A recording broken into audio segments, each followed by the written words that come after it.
Сіз эфирда Татарстанның күнге күншығыш хабарлары, студияда Резиде Шамсуллина. Бүгінгі программада Әлмәттә мәшғүллек хезмәте белгечләре эшсезлек дәрәҗәсе артуы турында хәбәр иттеләр. Ихтыяҗ һәм тәкъдим тигезсезлеге соңгы 3 елда инде тенденция булып тора. Әлмәт-Алексеевск юлы 70%-ка әзер, 145 чакрым озынлыктагы 4 полосалы юл бу ел ахырына төзелеп бетергә тиеш. Әлмәтлеләр яшьләр көнен билгеләп үттеләр. Оештыручылар шәһәр халкы өчен бай эчтәлекле бәйрәм программасы әзерләделәр. Әлмәттә мәшғүллек хезмәте белгечләре эшсезлек дәрәҗәсе артуы турында хәбәр иттеләр. Соннарга килгәндә 200 артык кеше исәпләнә. Аларга 2500-гә якын вакансия тәкъдим ителә. Ихтыяҗ һәм тәкъдим тигезсезлеге соңгы 3 елда инде тенденция булып тора. Әлмәт мәшғүллек үзәгендә Бөтенроссия вакантлы эш урыннары ярминкәсенең 2нче этабы узды. Көч структуралары да хезмәт базарында тулы хукуклы уенчыга әверелә. Монда участок полиция хезмәткәрләренә ихтыяҗ бар. Хәзер алар вакансияларның тулы исемлеген тәкъдим итәләр. Механиклардан алып, җинаятьчеләрне эзләү инспекторларына кадәр. Вакансиялар ярминкәсендә иң кызыклы эш урыннары Эчке эшләр министрлыгы һәм оборона сәнәгать комплексы. Икенчесе шәһәрнең иң бурынгы предприятиеләренең берсен радиоприборны тәкъдим итә. Кадрлар кытлыгы аларга да барып җиткән. Анда слесарьлар, буяучылар һәм электромонтерлар кирәк. На каждой специальности по 3-4 человека, наверное, как минимум. Һәр белгечлек өчен безгә ким дигәндә 3-4 кеше кирәк. Эш күләме арта, шулай ук заказларда. Кварталлык, ярты еллык, еллык премиялар бар. Безгә бик күп егетләр һәм кызлар килде. Хезмәт базарында иң актив уенчы, эш бирүче, тагында конкретрак булсак, бу эре сәнәгать предприятиеләре. Ләкин башка компанияларга да хезмәткәрләр эзлиләр. Ярминкәдә төзелеш һәм күчемсез милек компанияләре вәкилләрен дә күрергә була. Яшьләр үзләрен эретеп ябыштыручылар һәм медицина хезмәткәрләре итеп хис итә алдылар. Моның өчен эш бирүчеләр махсус тренажерлар урнаштырган иде. Икенче федераль этапка Бөтенроссия вакансиялар ярминкәсенә 25 эш бирүче килде. Барлыгы 200-дән артык кеше катнашты. Әлмәт-Алексеевск юлы 70%-ка әзер, 145 чакрым озынлыктагы 4 полосалы юл бу ел ахырына төзелеп бетергә тиеш. Юлчылар көн сайын 6,5 чакрымга кадәр асфальт җәя һәм бу күрсәткечне арттырырга планлаштыралар. Иң катлаулы участок Шушма елгасы аша күпер. Бу объектны 2 айда тәмамларга ниятлиләр. Татарстан рәисе Рөстәм Миңнеханов югары тизлекле юлының төзелешен карап чыкты. Әлмәтлеләр яшьләр көнен билгеләп үттеләр. Оештыручылар шәһәр халкы өчен бай эчтәлекле программа әзерләделәр. Ралли, дрифт-шоу һәм көн дәвамында концерт тәкъдим ителде. Бәйрәм бер юлы 2 мәйданчыкта узды.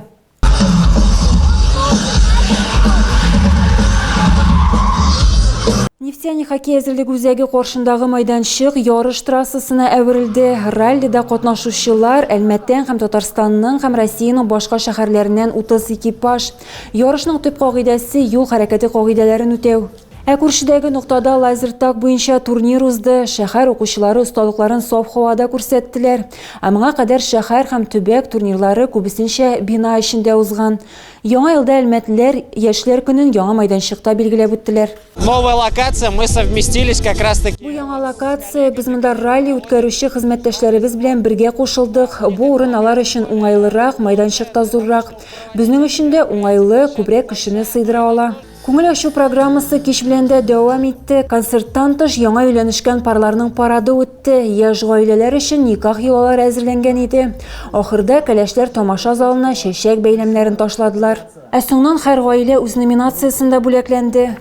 Азнакайда да яшьләр көнен югары оешканлык белән бәйрәм иттеләр. Бу көнне шәһәрнең гаилә паркында улысы да, кечесе дә җыйналды. Бәйрәмне оештыручылар яшьләр белән эшләү һәм туризм буенча идарә хезмәткәрләре.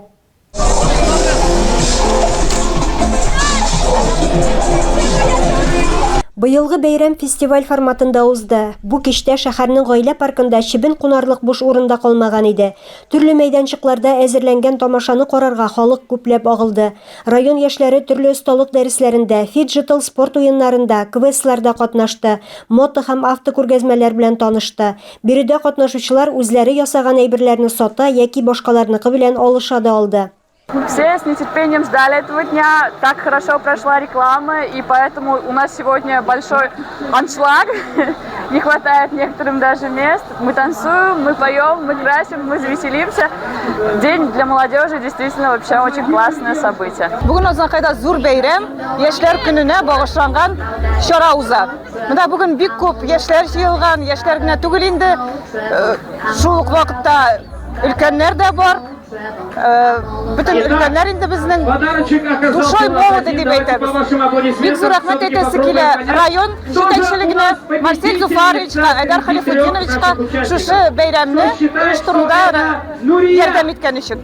Бәйрәмне төрле иҗат төркемнәре чыгышлары тагын да ямьләндереп җибәрде.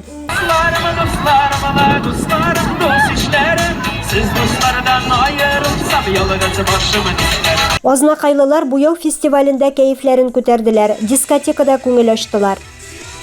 Әлмәттә 53 яшьлек ир-атны янгында коткарганнар. Бу хәл 27 июнь көнне 13 сәгать 30 минутта Ленин урамындагы 5 катлы йортта була. Биредә бер бүлмәле фатир яна, ут 15 квадрат метр мәйданны камап ала. Янгын сөндерүчеләр Әлмәтлене битлек ярдәмендә чыгаралар.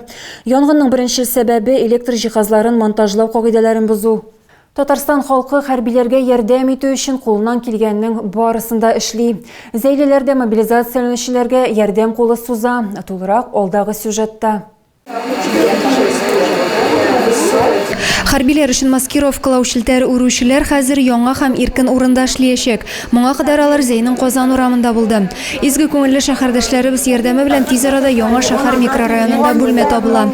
Хәзер биредә берничә агач кырылма урнаштырып, бер юлы берничә шелтәр әзерләргә мөмкин. Один момент поняли, что мы не помещаемся, что у нас пошли гуманитарки, и люди стали приносить посылки, и очень много помощи, просто таких как вкусняшки, газовые баллоны, все про все. Выставляем, очень много одеял приносят люди, мешков у нас штук 50, наверное, стало. Стали просто невозможно ходить, очень тяжело, и начали задумываться о том, чтобы нам помещение побольше нужно. Волонтерлар төркемендә төрле яшьтәге төрле һөнәрияләре җыелган. Булышырга килүчеләрнең саны көннән-көн арта.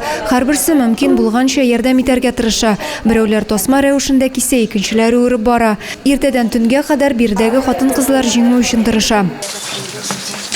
Прямо сюда положить? Спасибо вам огромное. Биредә шулай гуманитар ярдәм җыю урыны да булып тора. Мәрхәмәтле кешеләр хәрбиләр өчен кирәк яраклар китерә. Шелтәр үрүдә теләге булган һәр кеше кушыла ала. Моның өчен Ефимов урамында урнашкан Аркадий бинасына килергә кирәк. Азнакай районының барлык мәктәпләре өчендә чыгарылыш кичәләре узды. Быел район буенча 9-нчы сыйныфны 699 һәм 11-нче сыйныфны 187 укучы тамамлаган. Мәктәп белән саубулашу бәйрәме хакында тулырак мәгълүмат Эльмира Шарифуллина сюжетында. Быел район буенча күрсәткечләр дә югары. 129 укучы дәүләт имтиханнарын югары балларга биргән. Бу бик зур хезмәт, үзебезнең балаларыбызның, укытучыларыбызның, әтиәниләребезнең олы зур хезмәте. 11 ел буе тырышып укыдылар, тәрбия алдылар һәм инде бик яхшы нәтиҗәләргә имтиханнарны бирделәр. Шуңа күрә инде бик зур рәхмәт үзебезнең балаларыбызга, бик зур рәхмәт укытучыларыбызга, әтиәниләребезгә. Шәһәрнең 4-нче лицей мәктәбен 22 укучы тәмамлаган, шуларның 9-ы кызыл аттестат ала. Я собираюсь поступать в педагогический вуз на учителя математики и физики, так как это моя мечта.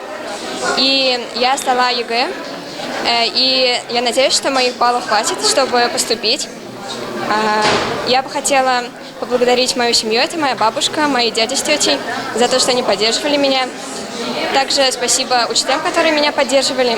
Балаларның шатлыгын уртаклашырга әтиәниләр, кечкенә әни-сеңелләр, әбиләр дә килгән. Күтәренке күңел белән улыбызның шундый чыгыш соңгы мәктәп белән саубулашканны күрергә дип килдек. Һәм әле аттестатын караган бер эшле дә юк, бөтенесе 4-5 икән, шуңа сөенеп кайтып китәбез инде без. Улымның чыгарылыш кичәсенә шулай семья белән килдек. Аңа уңышлар телибез. Ул инде әйбәт кенә имтиханнарны бирде. Без аңа сөендек. Һәм алдагы юлларында да уңышлар теләп калабыз. Мин кызым белән горурланам. Ул бик югары баллар алды имтиханнарыннан. Һәм инде мин аңарга тормыш юлында ак юллар телим. Бүтән ишекләр дөнья ишекләре ачык булсын. Бөтен чыгарылыш балаларына да теләкләрем шул үз юлларын бу дөньяда тапсыннар. Кичке якта чыгарылыш балы шәһәрнең Татарстан мәйданында дәвам итте.